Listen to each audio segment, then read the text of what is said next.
This educational compilation includes 7 short cartoons with Max the Glow Train and friends. Max the Glow Train and his friends learn numbers, shapes and colors while using educational chain reactions. Suddenly, Alex the helicopter flies in and tells them that Bubble the robot is stuck in a basketball hoop and needs help.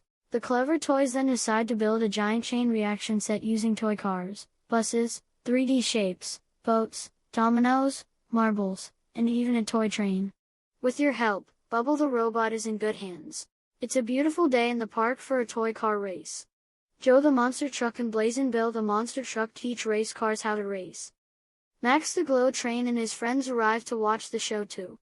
One of Max's new friends is Toby the garbage truck. While the toys watch the car race, Toby the garbage truck is too busy finding trash in the park here and there. After the race, the toys clean after themselves and start heading home. Toby the garbage truck discovers a dirty pond full of trash. The toys have to act fast to clean up the mess.